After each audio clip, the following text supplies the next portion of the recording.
14.4. The review of the design of an exercise program and session. To make sure that the programs were applicable for the clients taking part, I carried out a PAR-Q. This was completed to gain an understanding of what exercises I could and couldn't include in my session plan, based upon the individual's health and fitness levels. In addition to this, I also completed both a lifestyle and barriers questionnaire. This was done not only to establish the motives of the client, but to also produce a well-suited plan that would work around the client in relation to their commitments. For example, one client was unable to carry out sessions on Tuesdays and Thursdays due to family commitments.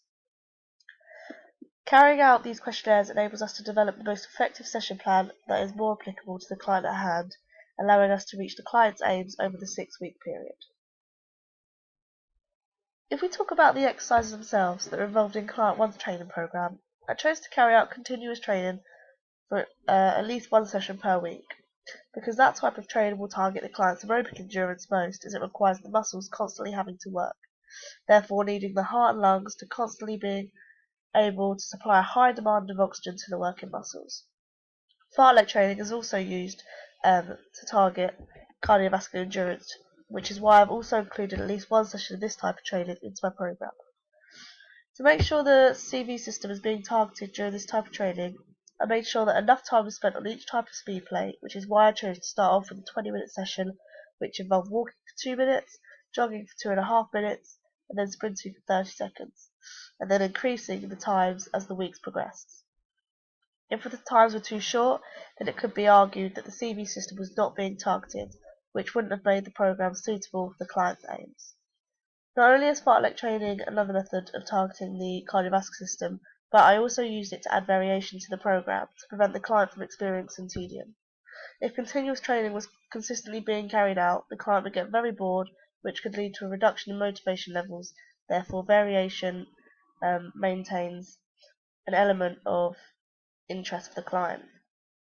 I have included 4 rest days each week so that the client has a sufficient amount of rest days to allow for recovery and adaptations within the CV system to take place. In the client's lifestyle questionnaire, it stated that they do go to the gym 4 times a week. Therefore, it is important that enough rest days are included in the session so that the client is not overloaded with too much exercise and enough recovery time is included. So I kept the same format within the program throughout the 6 weeks. The reason being is that they get themselves into a routine which can increase the client's confidence levels as they're used to what they're doing.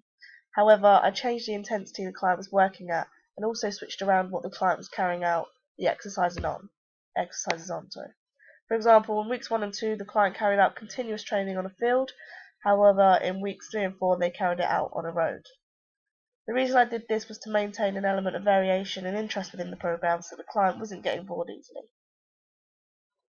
Continuous training alone can be boring, so making sure that variation is included is vital in ensuring the client is as interested as possible in the session to keep them motivated.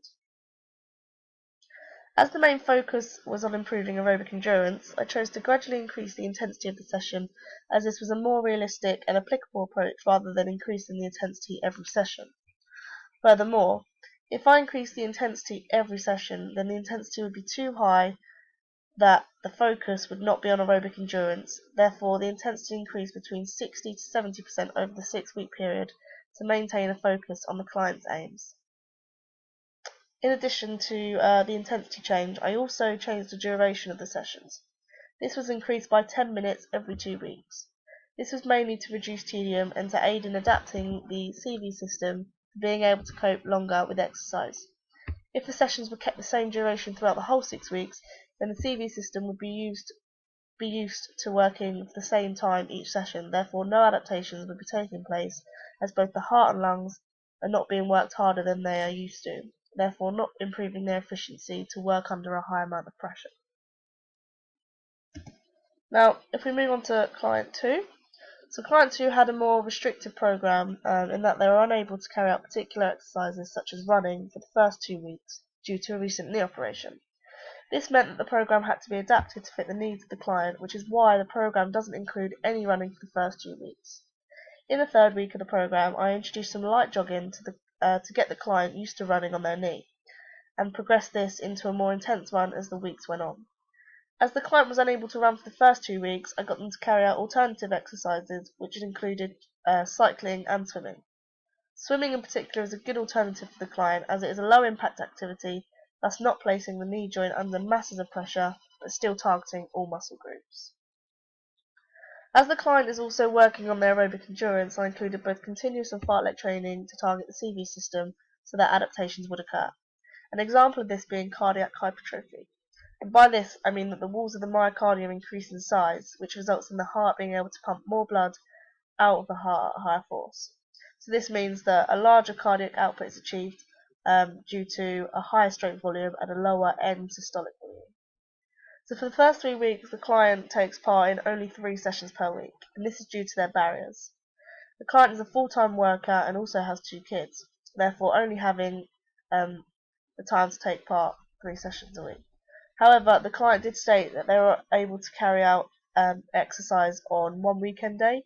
Therefore, for the remaining 3 weeks of the program, I got the client to take up an extra session which involved weight training. The client also wanted to improve their muscular endurance as well as their aerobic endurance, which is why I have decided to introduce weight training into the program. As the client wants to work on their endurance, I made them carry out lower body exercises with a low weight and a high number of reps. I kept this the same for weeks 4 and 5, as they have only just been introduced to weight training, therefore not wanting to overload their knees with too much pressure, just so an injury isn't brought about again. However, in week 6, I increased the weight by 2 kilograms, so I went from 10 kilograms to 12, so that adaptations can be made within the lower region of the body. And the reason for not introducing weight training from week 1 in the program is because I didn't want to overload the knee with too much pressure straight after the operation had taken place, as it could have resulted in another injury. Therefore, I only introduced it from week 3, as at this point the knee would have been strengthened slightly and also would have been more used to being used again through the exercises. I started off with the running being in the form of interval training. My reason for this is that the client hasn't run on their knee for a long period of time, so therefore getting them to go straight into running on it for ages will only do damage to the knee. Therefore, getting them to have rest periods in the session will be beneficial to allow for the knee to have sufficient rest time. This was the case for weeks 3 and 4. However, in weeks 5 and 6, I changed it to continuous running. Not only to implement variation within the program, but to get the knee more used to being under a high amount of pressure, and also to target the CV system more, so that adaptations are continuously making progress. I kept the session quite short, carrying out 20 minutes of continuous running to start off with, as they are not used to having to continually run on their knee. Therefore, I didn't want to put them under too much strain, so I kept the session quite short. In the client's rest days, knee strengthening exercises were made to be carried out. This is because the knee has not been properly used for a very long time and will need to deal with increased amounts of pressure from the exercises. Therefore, carrying out strengthening exercises will enable the knee joint itself to strengthen and the surrounding ligaments and tendons also to strengthen. This will therefore result in the knee being able to cope with the increased amounts of pressure, resulting in a decreased risk of injury occurring. So if we move on to the exercise session itself, so before, again, I carried out a PAR-Q and a risk assessment this time for my session. I chose to work on muscular strength. For this reason, I've incorporated exercises that focus on both upper and lower parts of the body. For example, I've included press-ups, sit-ups and squats into my session to develop individuals' general strength levels as opposed to improving strength in just one muscle group in particular. Therefore, I've chosen not to include all upper body exercises or all lower body exercises, so that variation is included and tedium is prevented. Overloading the body in just one area can become quite tedious for the performer, as there is limited variation involved in relation to what exercises can be carried out, which can lead to a reduction in effort levels being displayed in the session if the performers don't feel motivated to complete the exercises. On the other hand, overloading the body in multiple areas can be more motivating to the performers, as there is more variation involved with the exercises that are being carried out, and there is also less fatigue displayed by the performer. And this is due to distributing the load to multiple muscles compared to placing it all on one muscle group. So the exercises I've included in my session are comprised of press-ups, planks, sit-ups, wheelbarrow race, piggyback race, and again but with 5 squats, and finally a monkey race. The reason for choosing these particular exercises is because they're all quite simple exercises to demonstrate and then to carry out by the performers themselves. They all target the muscle groups they're said to, and most of them require no equipment to carry out, meaning it is easy to perform and quick to move on to the next exercise. As my plan is to overload the body, it is vital to allow for minimal rest time and maximal exercise time in order to allow for this. Therefore, having simple exercises is essential in fulfilling this objective so that the demonstrations can be quick to carry out, so that the individuals can get on with carrying them out within seconds of doing the previous exercise. However, having some rest time is needed in order for the individuals to be able to continue working over a set period of time, therefore implementing paired work for the majority of exercises. This involves one individual in the pair working whilst the other one has a rest. So for example, in the press-ups, one individual carries out the press-ups whilst the other one records the amount completed. This then swaps and the roles are reversed. Paired work is completed for all exercises bar the plank and the monkey race, which is completed individually as one group. I have included some races, including the wheelbarrow race, piggyback race and the monkey race, to add an element of excitement and competition into the session to make it more appealing to the individuals taking part. This adds more variation to the session and makes it less boring to those taking part, as it's not simply just carrying out boring exercises. Even though the races are considered to be quite silly, it still does aid in the development of strength, but just in a more interesting way. Not only have I planned on overloading the body, I've also added progressions where possible. So, for example, I progressed a standard press-up to a press-up with legs raised by the individual's partner, and also a piggyback race to a piggyback race with 5 squats at the halfway point. So these progressions simply add more variation to the exercises themselves and also maintain the element of interest to the session while still developing muscular strength. Having progressions allows for adaptations to take place within the targeted muscle groups to ensure that the aim is being fulfilled of improving muscular strength. In addition to this, I've also added variations in relation to the time each exercise is being carried out. The exercises are repeated twice, but in the second time round, each exercise is completed with half the time. So in the first round, each exercise takes up a minute, 30 seconds for each pair, and whereas in the second round, each exercise takes up a total of 30 seconds, which is 15 seconds for each pair. So this is not only to add variation, but to also maintain motivation levels for the individual.